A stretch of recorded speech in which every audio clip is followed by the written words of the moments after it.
hand. It's all right. Everything's okay. I mean, that gives a certain amount of stability to your life. You agree? I'm right here. It's all right. There. Oh. It's time to look a little closer at this phenomena here. And that can be scary, I'll tell you. This following program, this little effort of ours tonight, has certain aspects of bad taste, which we are warning you at this point right now. And unfortunately, when you wish to report on life, you find that life itself has elements of bad taste. Now, if you wish to really honestly report on life, you have to say that's the way it is, right? Oh, yes. Oh, invariably. Already, there are 3 nice ladies who write letters on blue stationery who have started their letter about tonight's show already. I haven't even done anything. Dear manager of the station, why do you allow such an ill-bred, unintelligent, obscene person have airtime on your otherwise very nice station, which we know loves pets and animals, and certainly... Oh, wow. Would you please give me a little of that ill-bred music there, please? And so tonight oh, wait, this is romantic music. The romance, let's say, of the nether side of existence. A walk on the wild side, buddy. Which we all have deep inside. Even the most proper ladies who wear white gloves and hats have another side to their nature, even though they spent most of their lives suppressing it. I don't have any idea what that person is speaking about. Madge, I can't believe a man would believe that sort of thing of 2 people like us. Why, Agatha herself the other day... Sorry, ladies. You're part of the animal world, too. Doesn't make any difference how much face powder you use and how many times you put your hair up. Whether or not you wear... But that's something else again. We don't want to get into those things. Bring it up, please, Art. Thank you. The only thing I would like to say tonight before we start is that if you find... did you find being a human being in bad taste? Yes. Well, what is taste, then? That's a tough question. Did you ever take a course in your world of course taking? We've all taken courses all of our lives, one kind or another. You're probably taking a continual course from your boss on how to get on a stick. However, yes. Some are born bosses, others are born peons, and that's just the way it'll always be. I mean, nothing to do with social status or class. It's just the way life is. I would like to ask, though, have you ever taken a course in, say, aesthetics? That's right. I'm afraid that many of you haven't. And you'll find that aesthetics is a very difficult subject because you find yourself constantly on the verge of a violent argument every 5 minutes in the class. Because aesthetics is one of those things about as difficult to define as love. And it's almost if you think you can define love easily. Have you looked up love recently in the dictionary? Well, I would suggest somebody out there please do it for us. It's spelled with an O. O. In spite of the fact you don't pronounce it that way. It's not pronounced loaf. It's spelled, that's something to do with bread and stuff. You know, loaves, fishes. You know about that, don't you? You don't know about the parable of the... Well, we don't want to go into that because we'll liable to get all kinds of unhappy people on that one. However, I would like to suggest, though, that you look it up. It's L-O-V-E. There's an E on the end. And that throws many of you, I know, in this age of advancing illiteracy. But that E is silent. It's not love or lovey. It's love. Just look it up there. And see whether or not the definition fits what you have thought it was.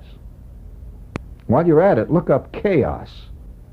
It's not spelled with a K. It's spelled with a C-H, as in Charlie. C-H.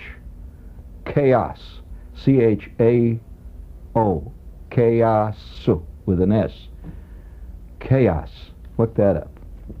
That's a good word to know because it describes almost to a T the life of the average living person. Chaos. I would also like to have you look up, if you will, right now, the word maelstrom. It's not, I don't want to offend any women livers out there. They're not refer to the male of the species. It's spelled M-A-E-L. Maelstrom. Sounds like it's a Swedish word. S-T-R-O-M. Maelstrom. Maelstrom. You know, Ingrid Maelstrom, famous, or Bridget Maelstrom. That's with two little things, little dots over the umlaut. But I would suggest you look those words up. And while you're doing that, we'll take time out here now to bow in the direction of the evil of all our lives. So both evil and blessing. See, all things come in halves like that.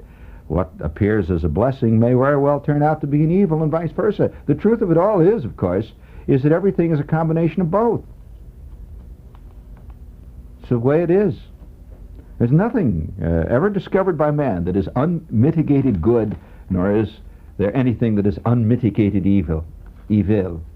That's a good word to look up. E-V-I-L, as in Knievel. Look it up. Evil. Evil. Evil. Hey, let's look up some great words. How about looking up sin while you're at it? I've wondered what sin is for a long time. Sin.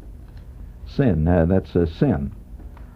Cinema. Sin. No, there is a connection, I suppose, but the sin, it's S-I-N with an S. All right, George, that gets close. We'll take a few moments here now for, speaking of sin, for a few commercials. Sing it out, gang. Come on, sing it. Bring it up there. Sing it out. Let's hear it. You're singing about your land and mine. Yes, sooner or later, you'll own the Generals. Boom, boom. With so many new kinds of tires coming out, maybe you're puzzled about making the right choice. Oh, we have a solution. Surprise. It's your General Tire Specialist, of course, trained to handle all your tire needs. In fact, any kind of needs. You got marital problems, you can out and talk to him. Automotive service problems, he'll handle them all. Your General Tire Specialist is just one reason why, sooner or later, you'll own Generals. You'll see him soon. See Harold at General Tire Company on Clinton Avenue in Newark. That's a very fashionable neighborhood. Bring it up and sing the song as you drive in. Sooner or later, you'll own the Generals. Ka-dum-boom. Yeah, yeah. Sooner or later, you'll own the Generals. Ka-dum-boom. I love that song. Just a great song.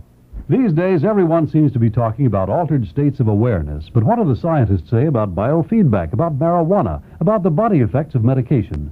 These questions still tantalize anyone not satisfied with popularized news reports. And one book sums up these questions in depth. Regularly $2.95, this superb book is now available free to new subscribers of Scientific American magazine. With this guarantee, subscribe for 1 year at $12, read its monthly articles about the latest technological and scientific developments. A Scientific American is never superficial, sometimes even difficult, always a rewarding intellectual experience. But if you don't agree, write cancel across the first invoice and return it. Keep the bonus book and owe nothing. Send no money now, just send your name and address to Scientific American, WOR New York 10018, or phone area code 212-581-1105. That's 212-581-1105. Want a great winter ski weekend vacation idea? How about 3 days of unlimited, uncrowded skiing at the highest private ski slope in the Poconos? 2 nights of gourmet dining, dancing, and entertainment. Indoor swimming pool, ice skating, ice fishing, and a wine tasting party. And all of this only 75 miles from the George Washington Bridge at Fred Waring's elegant, world-famous Shawnee Inn, nestled in a magnificent valley on the beautiful Delaware River. Cost for this all-inclusive alpine ski weekend is only $49 per person, double occupancy, which includes 3 days of unlimited skiing, 2 nights, and gourmet meals at the scenic Shawnee Inn. Yes, only $49 per person, double occupancy. Call 212-252-9444. That's 212-252-9444 for information. Ask about our private ski villas with cozy fireplaces. Whatever happened to the musical review? According to Clive Barnes of the New York Times, it's been rediscovered alive and well with Pretzels now at Theater 4. Women's Wear Daily calls Pretzels a 2-hour vacation from the country's woes, a tour into a world that mixes comedy with excitement, a joyous evening of pure entertainment. Q Magazine says Pretzels is a treat, so get over to Theater 424 West 55th Street, and see why the whole town's talking about Pretzels. For phone reservations, call 246-8545. The next time you're at the Metropolitan Museum, let Director Thomas Hoving show you around. You can with a taped tour that he has recorded of his favorite works of art. The tour takes about 45 minutes, but you can turn the tape on and off whenever you feel like it. So your tour takes as long as you want it to. Let's listen in now as Director Hoving tells you about one of his favorite masterpieces, a portrait by Rembrandt called Woman with a Pink. We've all seen her. We've known people like her. We have, I think, met people who have the same look that she does, with eyes that are still entirely alive, with a mind that's about to speak, rather gently, I think. Rembrandt has penetrated right into the very brain substance itself in showing us this glance and this spontaneity. And look at the way the paint has been put on, not only in the flower. There are lots of other recorded tours on Impressionism, Egyptian art, Greek sculpture, 15 in all, and they're available anytime right in the main hall. So come to the Metropolitan Museum and try one of our recorded tours. It's a good way to get to know us better. And this is WOR New York. If we could somehow learn some way that the human voice could be speeded up, to 7,000, maybe 8,000 words a minute, just think of the number of commercials we could do then. Yes, you understand why the sin comes in there. Of course, there's many kinds. There's the sin of omission and the sin of commission. Obviously, the sin of commission is more fun. That means you've done something. A sin of omission means you ain't done something. Like, for example, if, say, you're one of the Waltergate types, see, and you get a memo on your desk. The memo reads, "The following guy's done it." And please initial and return. And now you got in your mind and in your file a list of guys that did it, right? And then when the FBI man says, "Do you have any information as to who pulled off this caper?" You say, "Well, there were some memos that came through. I didn't have time to read all those memos. I don't always have time to read the memos. And I just didn't read the memos that morning. I'm probably true. I did have one that was something like that, but I didn't read. After all, I get 500-600 memos a day." That is a sin of omission. You have omitted to tell the truth. Now, a sin of commission, that could be something else again. I mean, that's a place you go to. They got the blue lights, and that's a lot more fun. Of course, then you can combine that with a sin of omission by neglecting to tell the grand jury after the raid that you were the guy that went through the back window, and then you've compounded your sin. You understand? This gets very difficult, all these problems of sin, because I will guarantee that almost every one of you, unless you slept the entire day, and even then you could very well be guilty of it, but I would guarantee that almost every one of you has committed some kind of sin today. Well, now, this is just a moment of silent meditation here to look over the past 14 hours or so, and you have to look at it with the kind of eye that you're not used to looking at. That is the eye of truth. This is not the eye that we generally apply when we're looking at our lives. Have you noticed that very few magazine writers ever admit to any sins of their own? It's only the guy that they're writing about that they find is an evil sinner. So it is difficult to look upon yourself and concede that there too walks an imperfect being. The sin of omission and the sin of commission. So would you please give me a little romantic music there?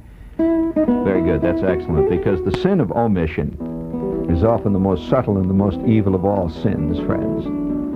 And you're probably guilty of one right now by not conceding that during the past 12 hours you have committed a sin. You're guilty of another one by just looking me right in the eye and saying, "Like hell I did. I never committed no sin today." You've just sinned. So you see how difficult it is to avoid. And I might add that the classical biblical list included 7 deadly sins. But since the technological revolution, there are at least 40 or 50 more. Because, after all, during the time of Abraham and Gilead, they had not even thought of bugs. I mean, the idea of a multiplex Xerox machine where you multiplex and Xerox all your friends' fingerprints and then sell them for a large amount to his enemies was never even thought of during the time of St. Luke or even St. John. So all these things, are very complex. And not only complex, they, let's put it this way, they have muddled the entire issue of sin today. So even a man standing up there, who is expounding on sin, could very well be committing an ultimate sin in his own way, because you see, he's avoided the ultimate sin, which it gets very difficult. I told you this program tonight was to be in very bad taste, because in our time, even the mention that there is a possible thing called sin, which is a thing you could be guilty of, is in bad taste. Sin is something that others do. Could be very well defined as that. What we do is a combination of mistakes, bits of misinformation, misunderstandings. Often your own sin is called that. I wasn't aware of, or I thought I had, or, well, it wasn't quite like that. And these are all the beginnings of what is called in today's sociological terminology the ultimate and universal alibi, or cop-out. In the voice of the man on the street. Just continue that, Arthur. That's all. Very good. This romantic concept we're proposing here tonight has so many ramifications. No. You may be committing a sin by listening to this. You understand that? Oh, yes. Many a man has committed a sin by reading the wrong book. Oh, that's it depends again. It goes back to that old problem, semantics. That's the worst problem of all. I'll tell you, that's a real drag. I'll tell you that. In other words, what is sin? And, you'd have a tough time finding, say, for example, John Ehrlichman. He's been trying to define. That's why he's got that worried look on his face, because, you see, you can often... now, let's walk into the average office here today. And all of a sudden, 3 guys in uniforms wearing badges were to all of a sudden say, all right, all you guys, into the wagon, it's all over. Well, the entire staff of the company would get up and leave without an argument, and maybe take 5 or 6 blocks before they start yelling and hollering that they've been unfairly arrested. Their first impulse would be, okay, I'm glad it's all over. I'm glad you caught me. After a while, then they start saying, oh, wait a minute, it wasn't us at all, it was Bullard. And by the end of the afternoon, the whole issue is muddied, and they're taking depositions. They may even wind up with lie detector tests and digging in the garbage for old memos and stuff like that, and it just gets to be a hell of a mess. And then even the use of that word to many people is sin. And yet, hell is supposed to be a word that defines a place where people go as the result of their sins. So to mention that word itself is not a sin. That's like saying mentioning the word jail is a crime. How could this be? Impossible. So to use the word hell is merely to evoke good. You are saying, I am threatening you with the ultimate perdition. When you say, go to hell, you are saying to a man, I think for your sins you must be and should be ultimately condemned to swimming up the river Styx upstream against the rapids with all the rest of those damned souls. And the word damn is not a sin either. It refers to the process of punishment. We'll let that soak in for a while out there. But so the problem, is so complex that at a certain point one is able to really totally not answer the question. One begs the question, as the phrase goes. But now let's get back to your life for the past 24 hours. There is not a single person, I guarantee you, listening to us at this point, who has not sinned, and many of them capital sins. According to some belief, tenet, basis of judgment, in any given structure of behavioral patterns. Let's say society. What is society? It's a group of people who got together who say, "Oh, we believe the following things, and so let us behave according to that premise." Now, you may not have sinned according to your society, but now, who is to say that another society looking upon you would not condemn you as an eternal sinner? And who's to know which crowd is right? The question is any crowd right? That's another question. It gets very difficult. I mean, that's why Lewis Carroll wrote Alice in Wonderland. What was his phrase? It gets difficulter or something. What was the phrase? It gets something more and more. Well, it does. Whether the quotation is right or wrong. I mean, and I have always admired people and envied and feared people, by the way, who are absolutely sure that they can define sin. And they're, by the way, almost always inveterate letter writers. You see them in the Times daily. They can define who was lousing up, who was doing it to us. Of course, the letter writer is always innocent. And in fact, he is a victim of the evil of all these others. I have never seen a letter from a man in the Times, in the News, in the Voice that says, "I concede. I am one of the evil ones." I've been thinking about it lately, Village Voice. And I just want to say that it's unfair. Last week I wrote this terrible letter about President, whoever the current president is, doesn't matter, and about Congressman so-and-so. And I've been thinking about it, and I'm worse than any of those guys. Now, I want to admit it. And if any of your letter writers want to write letters to your paper excoriating me as being one of the contributory factors to the downfall of Western man, I accept that totally, without question. My address is below. This is where guilt belongs. And I'm not kidding. I'm not writing this tongue-in-cheek. It's true, man. I'm just laying it out. You won't see that letter. Because no one can conceive of it. No one will believe it. And by the way you really make your fellow man bugged is to admit your guilt. That infuriates them. If you say, yeah, okay, I did it. Boy, it was great while it lasted. I did it. A whole mess. At that point, the prosecuting attorney will say, "We'll get to the bottom of this no matter how you equivocate, sir." So, but I'm telling you. So, I know what kind of that trick you're pulling on us now. You're attempting to win over the jury with that cheap, shoddy trick. This business of walking around and crawling around on your arms and crawling on your hands and knees. We know that trick. We'll get to the bottom of it all.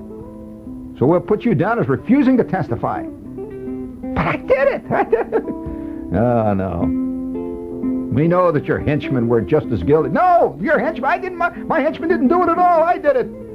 They did it at my evil bidding.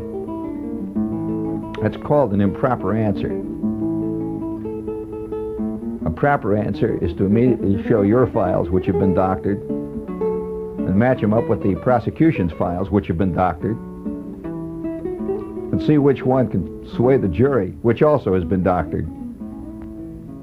So, there you are. And how do you see heaven, or hell for that matter, as long as we're going to get into total bad taste here? I mean, how do you see it? Some people see it as some great, vast Howard Johnson in the sky, where the air conditioning is always just right, and the Muzak plays nothing but Lawrence Welk forever. Well, that's one concept of heaven. I'm not going to argue with yours. I mean, who am I to argue with your concept? Other people think of heaven, curiously enough, as a place where all sins are eternally available. And there are no value judgments passed. So there you are, floating around in a cloud, smoking your pot, and, you have 45 ladies crouched on your knee and everybody's singing. This is another concept of heaven, which is a curious one, self-contradictory concept. Many of them are. How do you see hell? which you have to answer if you've already envisioned heaven. You have to answer that because there is always the Alpha and the Omega. There's no question. That's called horizontal thinking, which incidentally is out of date.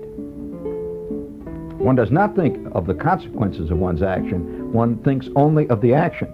Because if one thinks of the consequences, one is guilty of horizontal thinking. Vertical thinking is saying, it's a groove, man, let's do it. Later on, when you're bundled off to the tombs, that's always the result of an old-fashioned society which constantly thinks in terms of give and take, action and reaction, which is a Newtonian law of physics. You can't escape it. You cannot.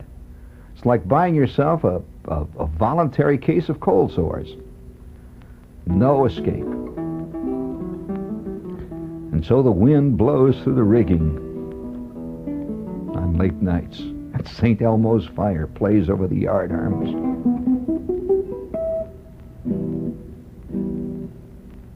Did you like that? Commercial time. Gramercy Park Close of 61 West 23rd Street says, consumer buying habits are changing. Maybe you never thought of yourself as the kind of man who would go to a factory loft building to buy a suit. But so what? The clothes are good looking, the tailoring is tops, the fit is fussy, and everybody's out to save some dollars, so why not you? Gramercy Park's loft won't win the prize for interior decorating, but you'll get a good break on some highly desirable men's suits and coats. After 78 years in the men's clothing business, here's some advice. Don't spend too little, you'll get junk. Don't spend too much, it's not necessary. Gramercy Park will sell you clothing that's a lot better looking than you thought you could get for this kind of money. There's no obligation, and credit cards are okay. That's Gramercy Park Clothes, 61 West 23rd Street, 61 West 23rd Street, New York. It's another great day for tennis at the Royal Biscayne Beach Hotel and Racket Club on Key Biscayne, the Caribbean island in Florida. The sun is shining, the temperature is perfect, and the cool tropic breezes are sweeping across our 10-cushion surface courts. You can play all day, and at night, too. Take lessons from a pro, and join a round-robin tournament. There's more than tennis at the Royal Biscayne. There's swimming in a freshwater pool, dining in 3 gourmet restaurants, nightly dancing and romantic evenings. There's golf on 18 championship holes nearby, and all the excitement of Miami just a drive away. The Royal Biscayne Beach Hotel and Racket Club. It's the perfect vacation for tennis fans and their families. For information, see your travel agent or call Royal Biscayne toll-free at 800-325-3535. That's 800-325-3535. The Royal Biscayne Beach Hotel and Racket Club. Remember how good you felt the first time your child read to you? There are many children who can't read and don't have anyone to help them either. There are children who can't read English because they can't speak the language. As a school volunteer, you could change this. Give 6 hours a week and work with a child who needs help learning to read or speak English. We'll give you training and materials, plus the reward that comes from watching a child learn. Call the School Volunteer Program at 563-5620. Well, it's Dell paperback time again, and we have a note here that says, Justice, you'll be stunned by what happened after a cop's brutal murder in the onion field. Joseph Wambaugh's real-life suspense bestseller, now available as a Dell paperback. So don't miss the onion field. It's on the Dell rack, and you just stand back there and look up and down that Dell rack and see all those great books. And there it is, the onion field. And while you're about looking at the onion field, take a look at this Dell book. The greatest bestsellers. Books like Rebecca, Exodus, Hawaii. You don't just read them, you live them. Beulah Land by Lonnie Coleman is that kind of book. A sensational bestseller compared by many to Gone with the Wind. But Beulah Land is so frank it could only be published in our time. Beulah Land, the story of a great plantation in all its outward splendor and secret shame. Beulah Land, a Dell paperback bestseller. This is Consumer Affairs Commissioner Eleanor Guggenheimer reminding you that when you buy a new car, you're also buying a warranty. It tells you just what is guaranteed in the way of repairs on factory defects in your car. The warranty should be just as important to you as horsepower or luggage space. Warranties aren't all alike, and the difference could mean money in your pocket. Be sure you understand exactly what parts of the car are not covered by the warranty. Tires, for instance, are usually not covered. To keep the warranty valid, you'll have to have your car serviced according to a set schedule. Stick to the schedule and keep copies of work orders and receipts to prove that you have. Read the warranty and visit the dealer's service facilities. The better they are, the better your chance of getting prompt and thorough repairs. In the final analysis, though, a warranty is only as good as the intentions of the manufacturer and dealer behind it. Find out as much as you can about their reputation for honoring warranties. You owe it to yourself to get the best deal you possibly can. Now we're back in business. Thank you. Thank you. I knew that we could do it. Hold it. Art, cut that stuff there for a minute there. The reason I brought this up now, man is the only creature that we know of. Now, again, I have to add that qualifying factor there.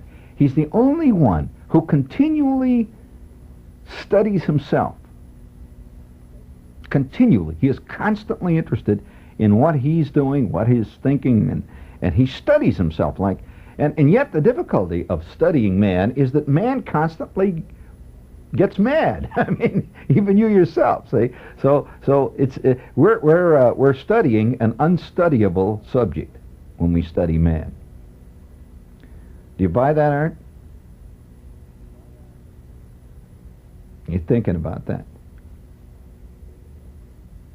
Well, it's like a squirrel attempting to discover what squirrels are. It's a very difficult thing to do. I mean, now an elephant can possibly discover what a squirrel is, and a squirrel can discover what an elephant is, but it's very difficult for a squirrel to remove himself from his basic squirreldom enough to study squirrels. So it's very difficult for any science to have, or religion, or sociology, or ology, to define what man is. And so now we've taken to studying him the way we study other animals, which is fascinating. Did you know that? There's a trend now among scientists to study man the way they would say study the tiger. Now, how do you study the tiger? First of all, you study a tiger by looking at the things he does. You go to his haunts, you see, and you discover that X numbers of tigers sleep X numbers of days a week, and that they kill X numbers of animals a month. In other words, behavioral. really. Now, do you know one of the most recent ways discovered to study what people do in television land out there? I'm talking about the people who watch TV. Is to watch the pressure of the water supply system of any given city. Do you know how that is affected? Okay. Did you read about what they did in Lafayette, Louisiana? They just completed a study at the Lafayette Waterworks, and they have defined that a surefire method of measuring TV audiences is the bathroom habits of tube addicts. Jim Love, the water department superintendent, says a graph gauging water pressure in the city invariably dips during the commercial breaks. And then takes a big plunge at the show's end when the viewers trek off to guess where. So they can just sit down there, and they don't even have to know what time it is. They just watch the big gauge. And they can also tell, incidentally, how popular a show is by how the pressure builds up. They say that people continually get up and run off to the john during a dull show. But he says, like, say, for example, during the showing of Airport, which was a big movie at that time, the pressure went almost out of sight. Nobody, everybody stayed there. And so there was one moment there when the bomb went off in the plane. Did you see this? The bomb went off the pilot. The minute that the plane landed, the water pressure dropped an unprecedented 26 points. Okay, now that's now no matter what happens, you can study man by, say, toilet habits, more so than by what he says. So if you were going to talk to 1,500 of those people, you went around. Now, probably out of the 1,500, 200 of them like to feel that they're too intellectual to be watching Airport, but they secretly were. See, So if the pollster says, "Did you watch Airport last night?" No, of course not. I was watching Channel 13 when they had a very interesting program about the background of the kind of paint that Leonardo da Vinci used. It was a very interesting documentary. And all the while, he's sitting there, watching John Wayne fly his plane, or whoever it was. Now, another thing, are you aware that archaeologists, listen to this fascinating story. This is from San Francisco. Actually, it's from, it's San Francisco. The piece came from San Francisco, but the actual studying is being done under the aegis of the University of Arizona, which is a good school, by the way. And what they're doing out there is a group of archaeologists and archaeological students have taken to studying garbage to find out just what people are like, and I mean really studying garbage. Did you know about that? A group of archaeology, I'll read you the story, a group of archaeology students in Tucson have been analyzing for a long time garbage of 600 households from 19 different census levels and tracts and so on. In other words, a cross-section. And are you curious about some of the findings they've made about garbage? Okay. The results indicate that white households waste more than do ethnic minorities, but low-income groups consume the most costly child education items, as well as the most liquor, the most bread, and the most household sanitation items. Now that's fascinating. Persons living in middle-class neighborhoods seem far more conscious of meal costs than low-income people. In fact, they buy more chicken and more low-cost meat, such as pork, than those in minority areas. But dairy products, fresh fruits, and vegetables made up equally high percentages in garbage bags from low-income neighborhoods as from the high-income country club estates. In other words, they agreed on vegetables. The University of Arizona, they wear white gloves when they investigate this. They wear white coats, rubber gloves. This whole entire crowd has been investigating garbage for some time, and they call it Le Projet du Garbage. That's kind of elegant. Garbage. A modern-day archaeological dig through garbage bags.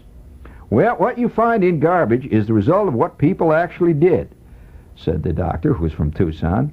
Not what they think they did or what they want an interviewer to think they did. What we're trying to do on one level is to sensitize the public as to what their behavior actually is and what it's costing them. Among other things that the archaeologists found when digging among the garbage is, one, a diamond ring, silver-studded motorcycle boots, a drive-in movie speaker. Somebody stole a speaker and then thrown it out.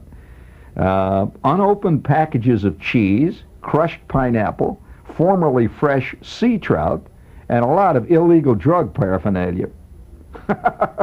Emphasizing that the project is geared to protect personal privacy, the doctor says, well, you see, legally, when garbage is picked up, it is no longer it's no longer owned by the person who's thrown it out. It's actually legally owned by the sanitation department. Did you know that? You didn't, huh? Well, anyway, he finds by sifting through the garbage of blacks, American Indians, Asians, young adults, and the aged, they have discovered that all the groups are status brand conscious. Standard marketing beliefs say that that young adults particularly favor name brands. Now, how do you like that? That's fascinating. He says, nevertheless, he goes on to say that what they're going to do is they're going to continue this study, see, and they're going to wind up knowing just that. Now, what is that called? Now, do you know anything about archaeology? Now, listen carefully to this. There is this, for years they studied ancient man by the same method. Are you aware of that? That one of the most important sources of information we have about prehistoric man is through exactly that method. They dig through his garbage heaps that he has left behind. What are they called, class, in archaeology terms? You mean you've never heard the term Midden Heap? That's right. That's called a Midden Heap. Spelled with 2 D's. It's not a Midden Heap. It's Midden Heap. And a Midden Heap is all the stuff you throw out in the back of your cave. See, now when they find in ancient man, they find when they go through his Midden Heap, for example, they will find thousands and thousands and thousands and thousands of old petrified clam shells. So they know what he ate then. You know, they knew that this guy spent a lot of time. Once in a while, they'll find charred bits of bone of some kind, see? And they'll know that at that time he also did some hunting as well as fishing. And among the Midden Heaps, they'll find an old piece of a busted axe head, an old pot, you never think of ancient man as throwing out the garbage. But he did. So you had to clean out the cave once in a while. It got to be a hell of a mess. And man, man is not alone. You know, animals do that. They clean out their cave once in a while. Did you know that? Oh, sure.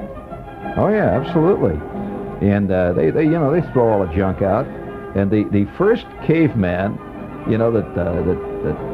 that looked around in that dark cave and said to his mate or whoever was in the cave with him, which translated mean, this place is getting to be a rat's nest. Let's clean this damn joint out. I can't stand it another minute. And the next thing you know, his mate, or whoever it was, answered back, meaning, speak for yourself. I don't see you cleaning out the garbage. Well, that, of course, began the first original argument as to who the hell is going to clean out the garbage. And the next thing you know, they're all out there piling up all the old clam shells and busted pieces of old broken axe heads and swords and junk. And they wound up with what we call today a Midden Heap. Well, we've got a Midden Heap. What do you think our dumps are called? 5,000 years from now, they will be going through the Secaucus dumps with a fine-tooth comb. No, it won't be as smelly by then. No, because all that stuff will have long since disappeared, and they'll dig out nothing but old, all kinds of tin cans. They'll be digging out aluminum cans. We may be called at that point, we may be called the tab people. Who knows? Referring to those little beer tabs, that come out there, billions of beer, just like they call people, the Copperhead Point people, or the Flint Axe people. We may be called the beer tab people. You don't know. Thousands of years. It's kind of nice to think of.